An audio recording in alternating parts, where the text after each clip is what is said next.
this is Craig Brown, and welcome to Passages. Passages is a space to explore Bible passages used for preaching, reflection, and prayer.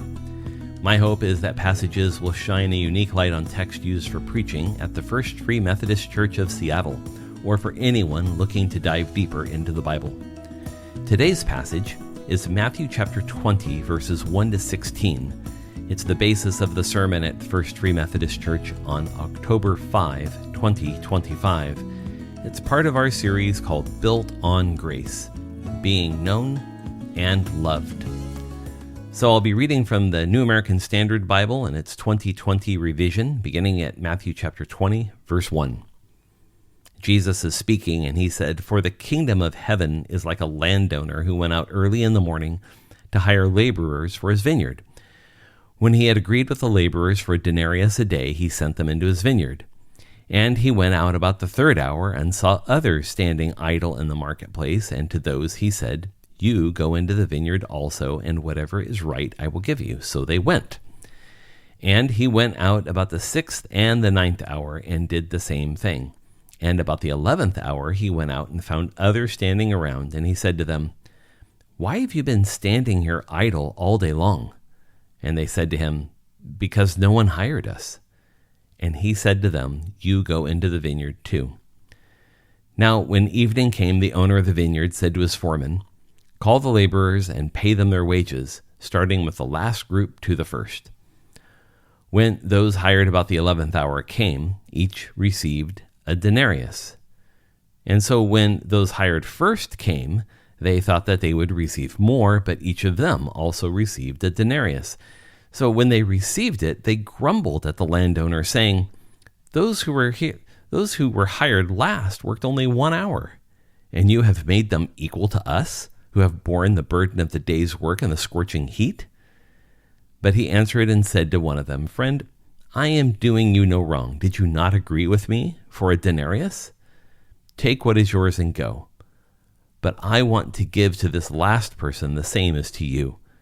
Is it not lawful for me to do what I want with what is my own? Or is your eye envious, because I am generous? So the last shall be first, and the first last.'" We're going to look at this story in 3 different parts. We'll begin looking at this parable in verses 1 to 7, and then we'll move on to look at verses 8 to 10, and then finally 11 to 16. So let's look at these first 7 verses about every last one. Now, Jesus' parable of the laborers in the vineyard may not be aptly titled.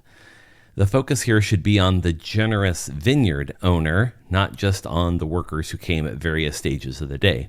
Jesus tells this parable following a question from Peter in Matthew chapter 19, verse 27, about how he and the other disciples should be viewed since they gave all to the mission of Jesus. So Jesus ends the lesson with Peter about how the first will be last and the last first. And then he tells this parable. So Jesus sets the stage carefully, and we should not read past the words here. The kingdom of heaven is like a landowner. The focus here is on the landowner and the virtue he has. This landowner arose early to hire laborers for his vineyard. So the working day would typically begin at 6 a.m. and it would conclude at 6 p.m. So it's a 12-hour workday. So he is there to hire people before 6 a.m. After they agreed to the normal standard wage for a day of labor, he sent them into his vineyard. He then went out at 9 a.m., 3 hours later, to hire more workers, and he says, "Whatever is right, I'll pay you." They likely assumed they would get less than a day's wage since they only worked 3/4 of a day. The vineyard owner goes out and gets more workers at the 6th hour, which is noon, at the 9th hour, which is 3 p.m., Well, why in the world does he keep going back to hire more laborers? Well, the implied part of the story that nothing is explicitly said about it is that whatever's going on at this vineyard, it's urgent work that would require the vineyard owner going out and hiring people all day long to try to get people to come do the work.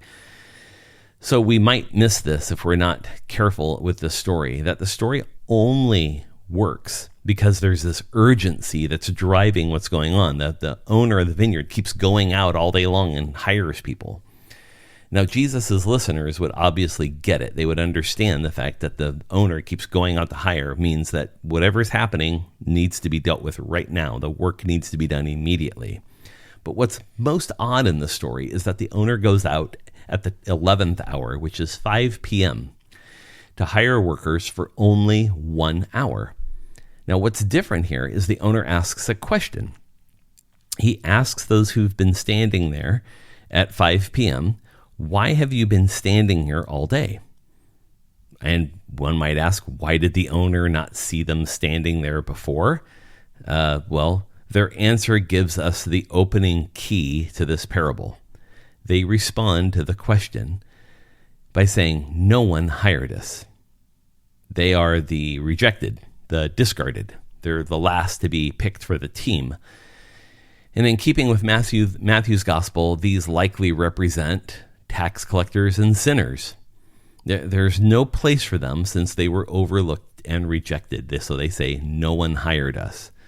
To them, the owner says that they're to go to work as well in his vineyard. There's nothing said about what they will be paid, only go, and again, the kind of urgency of whatever is happening at this vineyard. And that opens a key passageway to us, that God includes all in the urgent work of the kingdom. God includes all in the urgent work of the kingdom. Underlying the parable is the subtext of urgency. Why would an owner go back 5 times to hire people? Whatever is happening, it's pressing, and that's what we need to learn here about the work of the kingdom, that the work of the kingdom is pressing. Penetrating the world with the gospel is urgent work. But this story is less about mission and more about our place in God's mission. Those who come to faith first are not better than those who come to faith last. God's value of grace is to engage as many as possible. The work is urgent and pressing. So the axiom here is that the more the better. But that's not just the only lesson here for us. There are more. So let's move on to verses 8 through 10. As we look at the middle of this parable, we see a generosity revealed in verses 8 to 10. This parable already has some unusual features. Why is the vineyard owner hiring so many people? Why is the owner hiring people for just 1 hour before quitting time? All these issues are really a means to an end in the parable. Parables are stories told by Jesus that use language and settings that were completely in context for those who heard him. But what Jesus often uses in these parables is a tool called hyperbole. And it is a deliberate exaggeration of what's going on in the story to almost being unrealistic in order to make his point. So hyperbole is exaggeration, but it's exaggeration designed to bring emphasis to something. So we shouldn't overlook it easily. Now, as the story unfolds in verse 8, the owner calls his foreman with the instruction of gathering the laborers to be paid. Now, note the order. Those who arrived last, those are the ones who are going to be paid first. And here's the big moment in the story. So the people who arrived at the 11th hour, 5 p.m., they get a denarius. At this point, there is no problem in the story. Now, perhaps people are wondering what's going on, but there's no problem yet. The other laborers might be wondering, why is the owner so generous? And at the same time, you might imagine that the ones who had been there longer, now they have bigger expectations, thinking, well, if the people who are here an hour got a denarius, we're certainly going to get paid more. So don't lose sight of the fact that the 1 hour people are being paid as the others watch.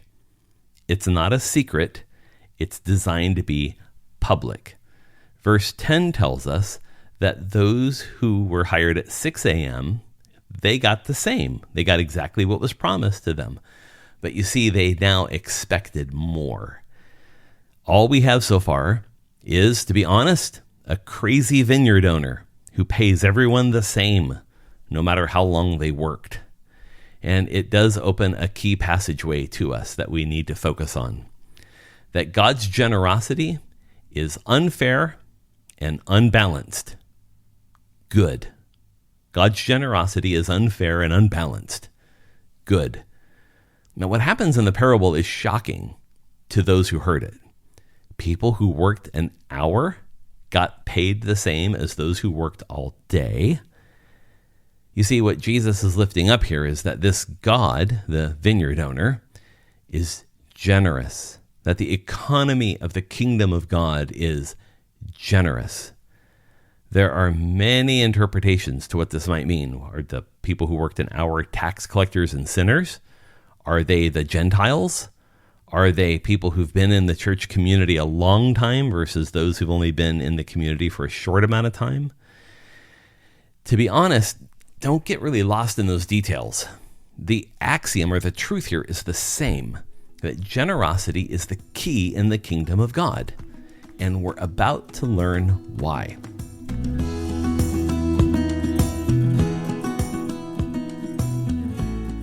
We turn now to the last few verses, verses 11 to 16, about this generosity that's now being reviled. Now, as the parable moves towards its ending, we get to the moral of the story Jesus is telling. When those who started working at 6 a.m. get their denarius, it says they grumbled. That word for grumble, it's the only time it occurs in the Gospel of Matthew. They're grumbling and complaining. Verse 12 is the clear and direct source of their complaint. And it's this, that those hired last only worked 1 hour. So the issue they have is disparity, that how is it they're being paid the same for 1 hour of work as those of us who worked for 12 hours? And then they say, you have made them equal to us. Are there not echoes here from the book of Genesis between Cain and Abel, between even Adam and Eve, about being equal to us? And especially another story Jesus tells in Luke's gospel, the story of the prodigal. There's a complaint about others being made equal to us. And then the third thing they say is that we bore the burden of the day's work and heat. And so their attitude now is one of comparison, that our work was better than somebody else's work. And it's also that of entitlement, that we worked longer, so we're entitled to more. So the case of those who worked all day is simple. This isn't fair. There it is. Fairness. You see, the response of the owner in the parable is a response to Peter's question he asked right before this parable. The owner of the vineyard says to the ones who worked all day, look, I'm doing you no wrong. You agreed to the wage I was going to pay you, which was the denarius, and nothing is being taken away from that. They're getting exactly what was promised. And then the vineyard owner says, is it not lawful for me to do with what is my own? The analogy in this parable runs deep, that if the vineyard owner is God, at least in a symbolic fashion, and so the reward is God's alone to give. That in some ways, everyone is equal to God, so God gives the same reward to everybody. You see, the values that are happening in this story through grace is different than greed. Greed is grounded in many ways in fairness. You see, grace values who is there, not how they got there. And so the rebuke Jesus uses in this parable by the vineyard owner is hard. The vineyard owner says to those who worked all day after they've grumbled and complained, the vineyard owner says, take what is yours and go.